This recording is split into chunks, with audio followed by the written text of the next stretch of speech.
Olá, sejam todos bem-vindos ao nosso canal. Aqui quem fala é a doutora Débora Luiz Pires e vamos aos nossos quadros News. Mas antes de começar aqui, eu já vou perguntando, você já está inscrito no nosso canal? Então se inscreva aí e não deixe de ativar o sininho das notificações. Vamos lá para as notícias do dia? Então, a nossa primeira notícia é sobre a relação financiamento, no caso de veículos, e um veículo com defeito. O que é que pode acontecer nesse sentido? A notícia de hoje é sobre um caso onde uma pessoa comprou um veículo, foi na concessionária, comprou um veículo e depois de um tempo fez um financiamento, para pagar e depois de um tempo começou a perceber que existia um defeito na porta. Foi na concessionária para procurar saber, foi na oficina e percebeu-se que o veículo, quando ele foi comprado, ele já foi comprado com defeito. Então, o que foi que o consumidor fez? Olha, não tem condições, é muito caro, eu já perdi meu tempo, vindo na oficina, já deixei aqui, já tive prejuízo, eu quero encerrar esse financiamento, certo? Não tem condições. Então, o que aconteceu? A concessionária disse, olha, a gente não tem nada a ver com isso. Foi no banco, o banco também disse, olha, também não tem nada a ver com isso. Só restou ao consumidor e ao judiciário, para mostrar que era direito dele terminar aquela relação de compra, porque tinha comprado um veículo, um produto com defeito, a concessionária não quis trocar, não ofereceu troca e ele fez, olha, sabe uma coisa, não quero mais ter dor de cabeça, me devolve só o dinheiro que eu paguei. E a justiça, obviamente, depois de ter analisado totalmente as situações, as documentações, percebeu que era direito realmente dele, condenou a concessionária, inicialmente, condenou a concessionária e o banco para devolverem o dinheiro que tinha sido pago e ainda em dobro, já que o veículo foi vendido com defeito. Ou seja, era responsabilidade da concessionária saber se tinha defeito ou não naquele bem, tá? E uma indenização também pelos danos. Tá. Só que o banco disse, olha, mas eu realmente não tenho nada a ver com isso. A minha função como banco foi de emprestar o dinheiro. E eu emprestei. Se não deu certo a compra dele, paciência. Tá? O meu papel eu fiz que foi de emprestar o dinheiro. Ele tem que pagar o dinheiro que pegou emprestado. E aí, como o banco fez esse pedido, entrou com recurso e um outro juiz analisou essa argumentação dele, disse realmente faz sentido. Porque nessa relação de compra, muitas das vezes o consumidor pensa assim, que a concessionária e o banco é uma coisa só. Às vezes eles fazem até parte do mesmo, que a gente chama de mesmo grupo econômico, mas nesse caso não foi, tá? Então, são pessoas distintas. Nessa relação, normalmente, numa relação de compra, existem 3 pessoas envolvidas. O consumidor, o comprador, a concessionária e o banco. O banco, ele está só lá para dar o dinheiro, certo? Para fazer uma analogia, seria a mesma coisa de você ir no banco para pegar o dinheiro para criar a sua empresa, o seu negócio. Tá? Você foi lá, o banco está só com dinheiro, emprestou, e você foi fazer a sua empresa. Mas por algum motivo a empresa não deu certo, seu negócio não deu certo. O banco, só porque agora você está com outro prejuízo, mais fora a dívida do banco, ele teve alguma relação com isso? Não tem nada a ver com isso. Então é direito do banco continuar recebendo os pagamentos do financiamento, porque o papel dele ele fez, certo? Então, nesse caso, se por um acaso você já passou por uma situação dessa ou conhece alguém que já tenha passado, entenda essa situação, esse contexto. São 3 pessoas envolvidas, cada um no seu papel. O comprador, a concessionária e o banco.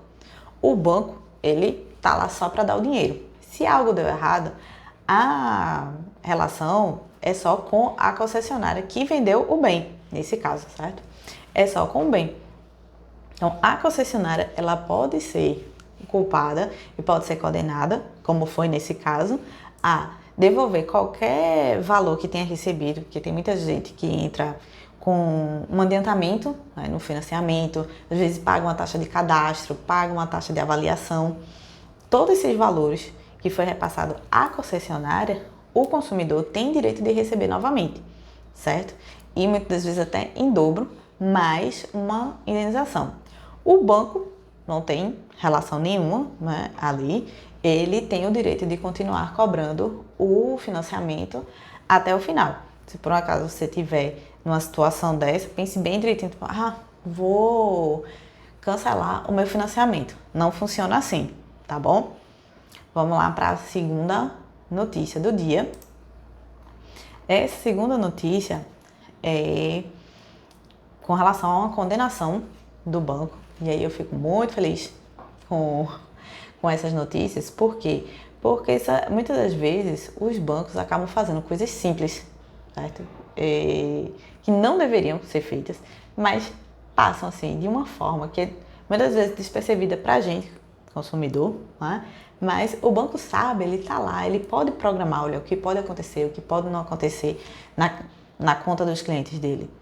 Do mesmo jeito que ele começa a cobrar, quando ele libera um dinheiro para você, por exemplo, e começa a cobrar assim, olha, vou deixar aqui agendado para todo dia 5, descontar a parcela do empréstimo, do financiamento, ele pode retirar isso, certo? Então, quando ele não é cobrado, quando ele não faz exatamente o que é o certo, né? Eu fico assim muito feliz quando vejo uma notícia dessa. E nesse caso, o que aconteceu? O cliente, ele já tinha uma conta zerada, certo? E sem movimentação há mais de 6 meses.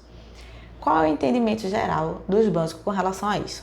Se uma conta está zerada e não tem qualquer movimentação, ou seja, ela pode estar zerada hoje, mas na mesma hora que entrou, por exemplo, uma conta salário, entrou, né, o salário e saiu, então existe movimentação, certo? Como no caso de uma portabilidade de salário.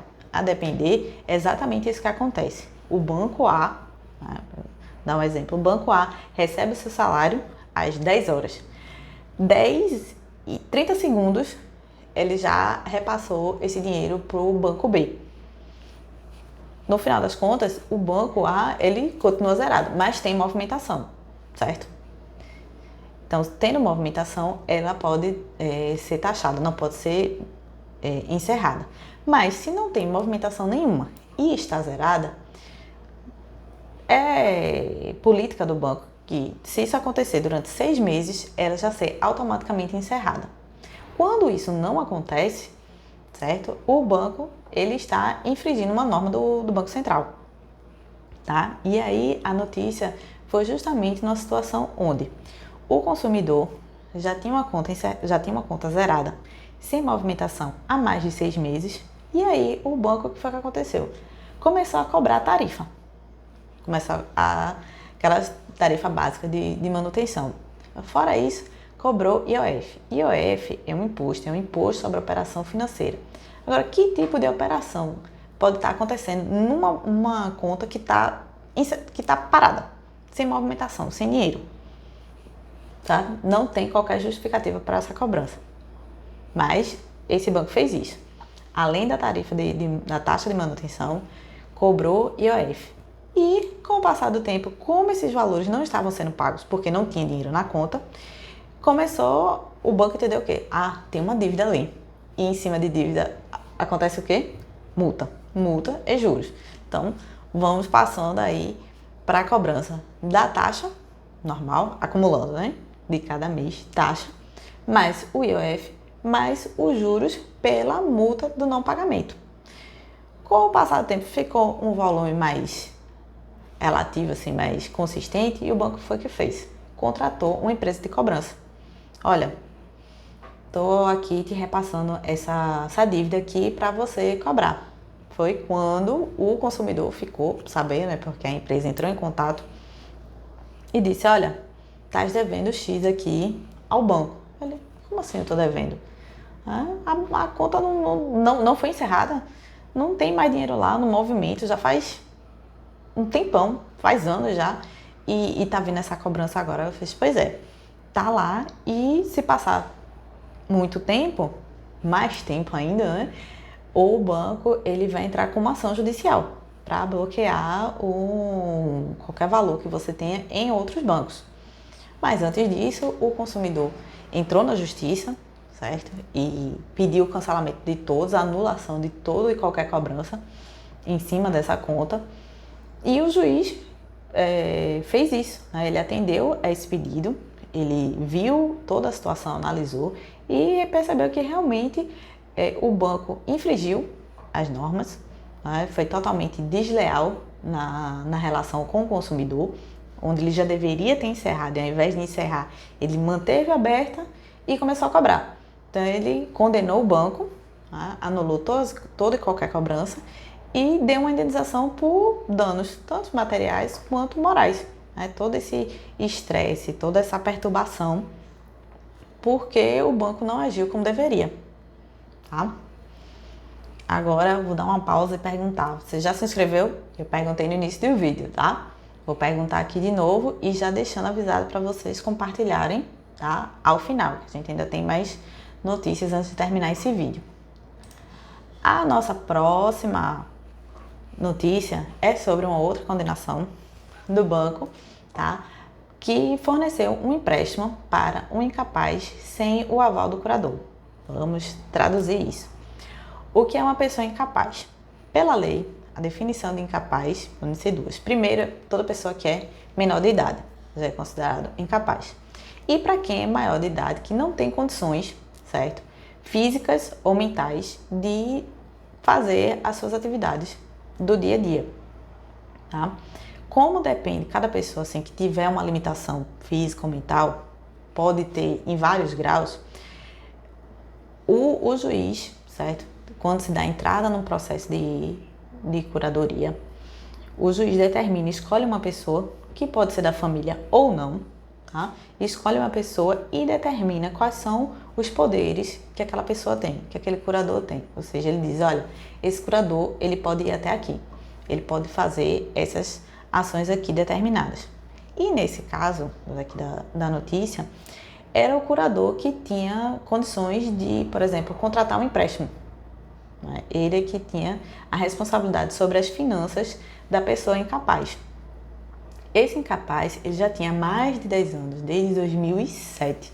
Ele já tinha essa curadoria, ou seja, certo? Não tinha condições de dispor da vida financeira e tinha, né, recebia a sua aposentadoria pelo banco, quando o banco liberou um empréstimo, certo? Por conta própria, botou um dinheiro lá na conta do incapaz e começou a fazer os descontos na aposentadoria.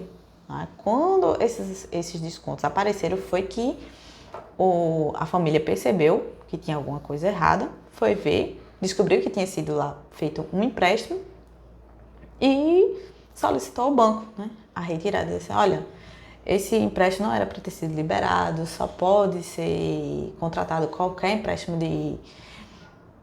empréstimo com o pedido do curador, né, ou a pessoa incapaz em si. Ele não pode fazer isso. E o banco disse, olha, tenho nada a ver com isso. Né? Então, teve que se recorrer novamente à justiça para anular. E aí o banco anulou, o juiz, né, anulou, viu que realmente não tinha, porque existia uma determinação judicial dizendo que só o curador poderia dar o aval, poderia dar a liberação, e não foi isso que aconteceu.